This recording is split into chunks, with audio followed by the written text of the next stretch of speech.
Hi all, welcome to Blasters arena. Kerala ബ്ലാസ്റ്റേഴ്സിന്റെ ചരിത്രത്തിലെ തന്നെ ഏറ്റവും മികച്ച താരങ്ങളിൽ ഒരാളാണ് സന്ദേശ് ജിങ്കൻ. ഏറെക്കാലം ബ്ലാസ്റ്റേഴ്സിന്റെ പ്രതിരോധ നിരയിലെ അടിയുറച്ച സാന്നിധ്യമായിരുന്നു ജിങ്കൻ. ഒരുപാട് മത്സരങ്ങൾ അദ്ദേഹം കേരള ബ്ലാസ്റ്റേഴ്സിന് വേണ്ടി കളിച്ചിട്ടുണ്ട്. പിന്നീട് അദ്ദേഹം ക്ലബ്ബ് വിടുകയും ISL പല ക്ലബ്ബുകൾക്ക് വേണ്ടി കളിക്കുകയും ചെയ്തിട്ടുണ്ട്. നിലവിൽ അദ്ദേഹം FC ഗോവയുടെ സൂപ്പർ താരമാണ്. കേരള ബ്ലാസ്റ്റേഴ്സിൽ അദ്ദേഹം ധരിച്ചിരുന്ന ജേഴ്സി നമ്പർ അത് 21 ആയിരുന്നു.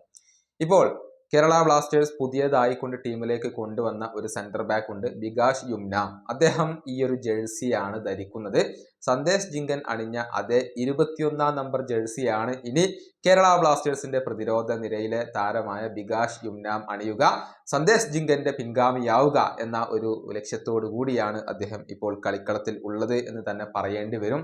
ഏതായാലും ജിങ്കൻ കേരള ബ്ലാസ്റ്റേഴ്സിനകത്ത് നടത്തിയ ഒരു ഗംഭീര പ്രകടനമുണ്ട്. അതൊക്കെ നടത്താൻ വികാസിന് കഴിയുമോ ഇല്ലയോ എന്നുള്ളതൊക്കെ കാത്തിരുന്ന് കാണേണ്ട കാര്യമാണ്. വലിയ പ്രതീക്ഷയുള്ള ഒരു താരമാണ് വികാസ്. നേരത്തെ ഹോർമിയും വികാസും ഒരുമിച്ച് കളിച്ചിട്ടുണ്ട്. ഈ താരത്തിന്റെ അരങ്ങേറ്റം കാണാൻ വേണ്ടിയുള്ള കാത്തിരിപ്പിലാണ് കേരള ബ്ലാസ്റ്റേഴ്സിന്റെ ആരാധകരുള്ളത്. അടുത്ത മത്സരത്തിൽ അദ്ദേഹം കളിക്കുമോ ഇല്ലയോ എന്നുള്ളതൊക്കെ കാത്തിരുന്ന് കാണേണ്ട കാര്യമാണ്. ഈ വീഡിയോയുടെ അവസാനിപ്പിക്കുന്നു. അടുത്ത വീഡിയോയുമായി വീണ്ടും കാണാം.